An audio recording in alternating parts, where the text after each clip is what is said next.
But if you're using some kind of a special architecture, non-standard loss functions, then you might have to go deeper into your code and transform it in order to have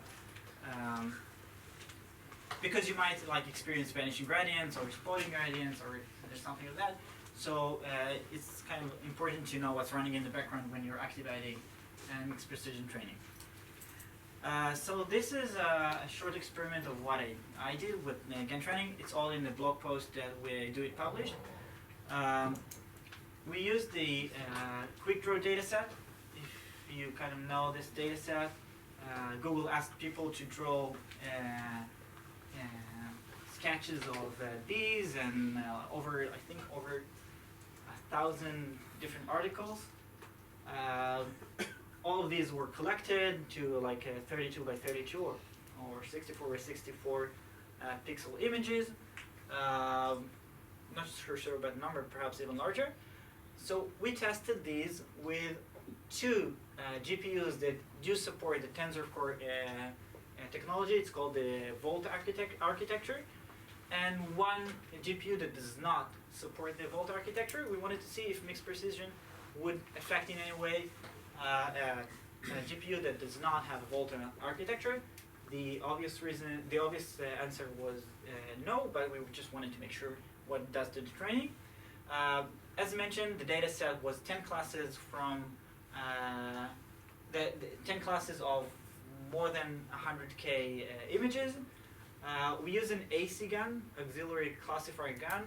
This is a GAN that additionally to the generating to the GAN process is also training a classifier which kind of helps it converge faster and to better results.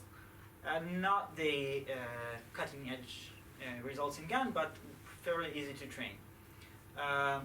The parameters that we wanted to test is how batch size is going to affect, how mixed precision versus single precision is going to affect, and what is the importance of the GPU model, how different GPU models will converge.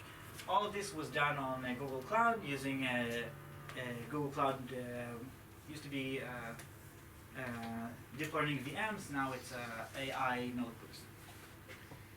To basically say what was the main difference, these are the results we got after 7 minutes with mixed precision on a specific configuration, while after 7 minutes of the single precision on the same GPU with the same batch size, the model did not even converge. But that could be easily cherry-picked, right? So let's see some more insightful statistics. First of all, we measured for a batch size of 128 samples. We measured what is the difference in mixed precision versus single precision. So you can see that for T4, which includes the Volt architecture, you see some reduction from just around 50 to 40, and in V100, which is also a GPU that has the Volt architecture, you see a slight improvement. And for the P100, you actually see that mixed precision increases the training time. And that is mostly contributed to the casting, I guess. P100 is the one without the architecture? Yeah, P100 does not have the Volt architecture, so I'm just doing conversions and castings, and it does not result eventually in an improvement, and that's good because this is exactly what we were expecting. So this is a fairly small batch size. We wanted to see how it affects if the batch size is increased.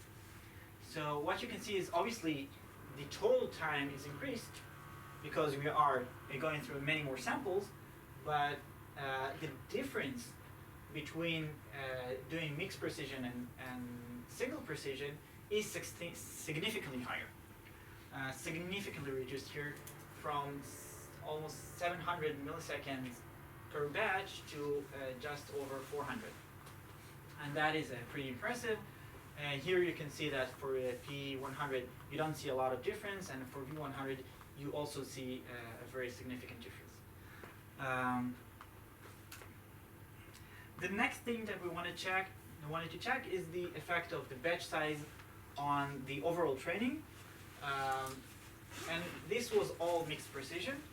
So obviously, and it's really clear, that when you increase the batch size, if it fits into your memory, you're going to train faster, right? There is no surprise about it. As you can see, for 128, you get about 350 milliseconds per batch, and then it decreases as we increase the batch size. Not a big surprise. What was an interesting point was to see what was the difference between single precision and mixed precision per batch size. And you can see that the most significant reduction was in the higher batch size. As much as the batch size is increased, the effect of mixed precision is more perceivable. You can. You said this before, didn't you? The previous graphs you showed the first second. Yeah, but this one shows like that it's that it has a trend. It's not like it wasn't like jumping from 128 to 2048. It actually has a trend. So we picked the batch size of 2048 for both single and mixed precision for these GPUs, and we converted this to money. How much would it cost us to train on 1 million images with a batch size of 2048 on a T4, on a B100 and a P100 with mixed and single precision? So you can see that if you're training on T4, which are basically used for designed for inference, you would reduce from $180 to just under $120, and that is a very significant reduction in the training cost. All of the code samples that I've shown are in my blog post. Some of them I just stole from NVIDIA's blog post. I will also put a link before I upload the presentation. And that's basically it. Do you have any questions? One small question. You said that the multiplication and the division include the hyperparameter, right? So when you change the environment variable, is it constant, like a common value, or how do you? Okay, so as I mentioned, there is a technique to find an optimal scaling factor, and in the backend, TensorFlow implemented this mechanism, so it kind of finds the optimal scaling factor during the training. During the training. It just sees if it gets vanishing readings and null values and infinite numbers, and if it does, it just reduces the number a little bit. If it stays constant, it tries to increase the scaling factor and kind of try to optimize it. Is there a significant increase of memory when using higher batch sizes? Okay, it's a good question. You mean obviously, if you're using the same, if you're using significant more batch sizes, you are putting more data into your network. The question would be if you're getting overhead when you're changing between a low number of a small batch size with floating point 32, as opposed to a much higher batch size with a floating point 16. So these are all can be very easily computed because you can actually know how much more data you're putting in if you're increasing if you're decreasing the representation to floating point 16 and increasing the batch size. You do have some kind of overhead with a redundancy because you are keeping some of the weights in floating point 32, and so it's not straightforward. It can go up to, I think, 8 times more representation if you didn't keep all of these duplicate weight copies. Answers your question. Yeah. What happens if you want to do mixed precision during inference? I mean, do you have to do the same? I mean, you don't have any as a gradients, but can you reduce? I mean, even more than? Yes, mixed precision also very good for using on inference.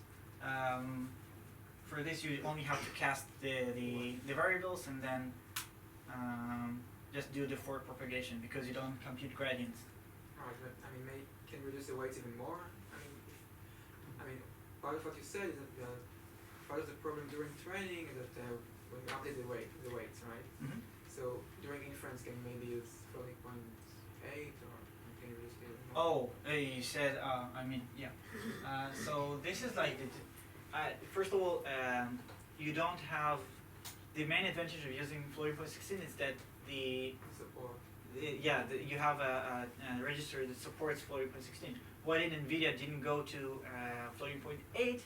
I think like this would be the reason because it would result in a much narrower margin, and you would be able to represent very typical weights and activations. So you showed us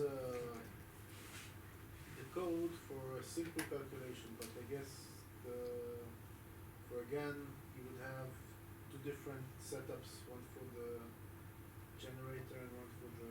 Yes. So basically we have here our code sample in medium. It doesn't change a lot. Yeah, that's the question. It doesn't change a lot because you again is only a convnet and an upsample net. Basically, it is. You can add a classifier to it. So we went through all of the changes you have to do in the generator and the discriminator. You have a full code that we created, and also this is all for TensorFlow 1. If you're using TensorFlow 2, then the whole change you have to do is just flip on the training flag.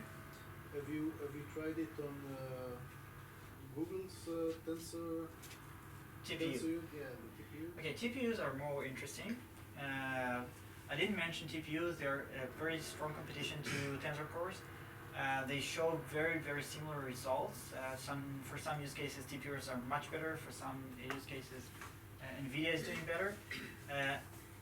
Google is using floating point 16b. They kind of figure out that most of your gradients, they kind of doing the scaling automatically. Most of your gradients or your parameters or your numbers in the network do not use all of the representation, kind of what you see here. Is it also relevant to Google Colab?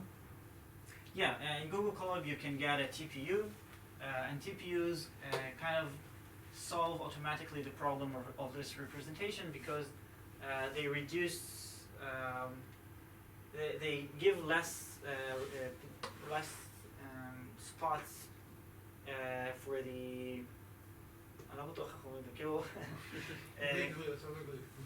כן, כאילו למספר השלם אתה מקבל פחות ייצוג ולאחרי הנקודה הסרונית אתה מקבל יותר ייצוג ואז יש לך שם, כאילו אתה מקבל בחינם את התהליך הזה שאתה עושה ככה. אבל הוא מוגבל מבחינת ה-GPU עם הקולאב.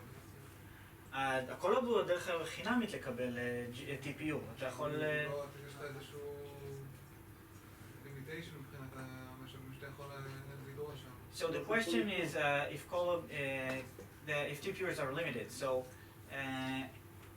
Colab are used for experimental or educational purposes. So if you want to get a free TPU for an hour or so, you can use a Colab. I'm not sure like the limitation exactly. If you're using it for commercial use and you want to you do that, you can definitely use Google Cloud and you get a TPU. It would after you finish training after you finish developing your model, running massive networks on TPU could be substantially cheaper than training on a standard GPU because the operations, as you can see, are reduced. Assuming that the TPU is compatible with a reduction that we see with a Vault architecture, then the reduction can result in more than 60% of the cost, and that would compensate for the high cost of TPUs. You mentioned that in TensorFlow 2 you have to set a flag in order to activate a mixed precision. Is there a reason why not doing it if my GPU supports it? Yeah. For example, you start developing your network and you activate the flag, and you start to submit the training, and for some reason your loss gets exploded. You get exploding gradients or vanishing gradients. So you might look at your architecture, and perhaps Google did not, or TensorFlow did not write a good enough optimization for your case for the loss scaling, or perhaps you're using an activation that does not really support well the mixed precision training. So you'd have to kind of overcome this. So if you're kind of getting strange results when you're trying to just activate the flag and train your network, then you might go deeper into to what TensorFlow has inside and see where did you find the problem. But for the most part, I think no. טוב, אז אם שאלות, המון תודה.